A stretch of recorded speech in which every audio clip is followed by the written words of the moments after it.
సాయి రావా, జ్యోతి స్వరూప ఆద్యంతరహిత ఆత్మబంధువా సాయి రావా, మా ఆత్మబంధువా సాయి రావా. సాయి ఈశా, ఈశా మహేశ, మృత్యుంజయుడా కాపాడరావా, మృత్యుంజయుడా కాపాడరావా. సాయి ఈశా, ఈశా సాయి, శివ సాయి రావా, కరుణ చూపుమా సాయి ఈశా, ఈశా సాయి, శివ సాయి రావా, కరుణ చూపుమా శివ సాయి రావా, కరుణ చూపుమా. దిక్పాలధీశ మాకు దిక్కు నీవెరా, దిక్పాలధీశ మాకు దిక్కు నీవెరా. సాధు జన పోషక శివ సాయి రావా, సాధు జన పోషక శివ సాయి రావా, సాధు జన పోషక శివ సాయి రావా, సాధు జన పోషక శివ సాయి రావా. సాయి ఈశా, ఈశా సాయి, సాయి సాయి సాయి సాయి సాయి సాయి సాయి సాయి. షిరిడి సాయి నమోస్తుతే, శివ సాయి నమోస్తుతే, శివ సాయి నమోస్తుతే, షిరిడి సాయి నమోస్తుతే, షిరిడి సాయి నమోస్తుతే, శివ సాయి నమోస్తుతే, శివ సాయి నమోస్తుతే, షిరిడి సాయి నమోస్తుతే, షిరిడి సాయి నమోస్తుతే, శివ సాయి నమోస్తుతే, శివ సాయి नमोस्तुते. सद्गुरु साईनाथ महाराज की जय. हर हर महादेव, शंभो शंकरा. ఓం నమ శివాయ, పార్వతీపతి నమః. ఈ విధంగా మరి ఆ సాయినాథుడు సకల దేవతా స్వరూపుడు, పరబ్రహ్మ స్వరూపుడు అని మనం చెప్పుకుంటాం. ఆ విధంగా ఆయన ఎంతోమందికి మరి మేగుడికి శివుని రూపంలో దర్శనమిచ్చాడు, కొందరికి శ్రీరాముడి రూపంలో దర్శనమిచ్చాడు. యద్భావం తద్భవతి అన్నట్టు ఆయన కొందరికి విఠలుడి రూపంలో దర్శనమిచ్చాడు. ఎలా మనం సాయిని కోరుకుంటే ఆ విధంగా దర్శన భాగ్యం కలిగిస్తూ ఉంటాడని చాలామంది భక్తులు వాటిని అనుభవపూర్వకంగా తెలుసుకున్నారు, నలుగురికి ఆ జ్ఞానాన్ని పంచారు కూడా.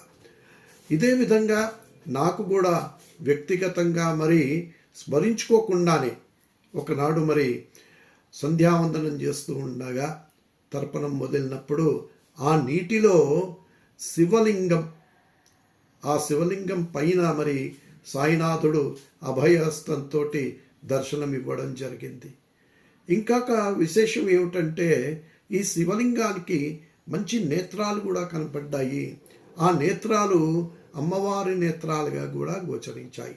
ఎందుకంటే అర్ధనారీశ్వర తత్వం మనకు అక్కడ కానవస్తున్నది కనుక ఇది ఎక్కడ జరిగింది? కేవలం సంధ్యావందనం చేస్తున్న సమయంలో మరి ఆ నీటిలో తర్పణం ఇచ్చినప్పుడు ఆ నీటిలో ఈ దర్శన భాగ్యం కలిగింది కొన్నేళ్ల క్రితం. మరి ఆ విధంగా చూసి దర్శించుకున్నప్పుడు ఆ నేత్రాలు మరి అదే భావనతోటి అప్రయత్నంగానే, నేను కళాకారుణ్ణి కాదు, చిత్రకారుణ్ణి కాదు, సంగీతకారుణ్ణి కాదు, అది మీకు తెలిసిందే. కేవలం సాయినాథుని నామస్మరణ వలన ఆయన చేత నా చేత పాడిస్తున్న పాటలు ఇవి, అలాగే రాయిస్తున్న పాటలు. మరి ఈనాటికి 1615 పాటలు రాయడం కూడా జరిగింది. ఇలాగే మరి ఇంకొక అద్భుతం ఏంటంటే చిత్రకారుణ్ణి కాను కదా, నా చేత ఒక చిత్రపటాన్ని గీయించాడు సాయినాథుడు. ఏ విధంగా అయితే నేను శివుణ్ణి దర్శించానో ఆ శివుడి మీద మరి సాయినాథుని అభయహస్తంతో దర్శనమిచ్చాడో ఆ పటాన్ని గీయడం జరిగింది. అది కూడా మీరు ఈ వీడియోలో చూడవచ్చును. అలాగే మరి అది కొన్నాళ్ళ క్రితం జరిగింది. ఈ మధ్యకాలంలో సౌత్ ఇండియా టూర్ వెళ్ళినప్పుడు అనంత పద్మనాభ స్వామి దర్శనం చేసుకోవడం జరిగింది తిరువనంతపురంలో. అక్కడ మరి ఆ పద్మనాభ స్వామి వారి దివ్య విగ్రహాన్ని చూసినప్పుడు చాలా మైమర్చిపోయాను. అది ఎందుకో నాకు మనస్సు లాగి ఆ పటాన్ని కూడా మనం చిత్రపటం కొనుక్కుందామని చూశాను.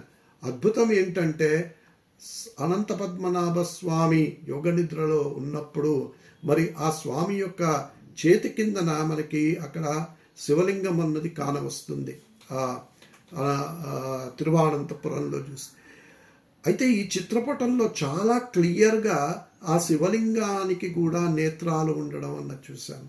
ఎందుకంటే మామూలుగా మనం శివలింగం చూసినప్పుడు దాని మీద నేత్రాలు ఉండడం అన్నది అంత కనపడదు కూడా. కానీ ఇందులో మాత్రం ప్రస్ఫుటంగా ఆ నేత్రాలు కనపడడం జరిగింది. అప్పుడు అనిపించింది, ఓహో, సాయినాథుడు కొన్నేళ్ల క్రితం ఈ విధంగా దర్శనమిచ్చి ఆ చిత్రాన్ని గీయించాడే. మరి ఆయనే విష్ణు స్వరూపుడు, ఆయనే శివుడు.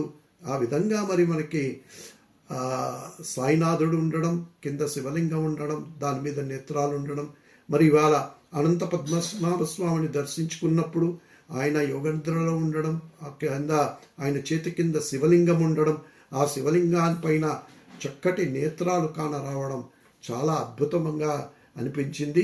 మరి అదే తీరున మరి ఇవాళ ఈ పాటని సాయినాథుడు రాయించినప్పుడు ఇంకా చాలా ఆనందం వేసి ఈ విషయాన్ని అందరు సాయి భక్తులతోటి పంచుకోవాలి అని వెంటనే ఈ వీడియోని చేయడం జరిగింది. సాయినాథుని కృపా కటాక్షాలు అందరికీ ఉండాలని కోరుకుంటూ, పార్వతీ పరమేశ్వరుల దివ్య అనుగ్రహం ఈరోజు అందరికీ కలగాలని కోరుకుంటూ, అలాగే అనంత పద్మనాభ స్వామి లక్ష్మీనారాయణల కటాక్షం కూడా అందరికీ ఉండాలని కోరుకుంటూ సెలవు.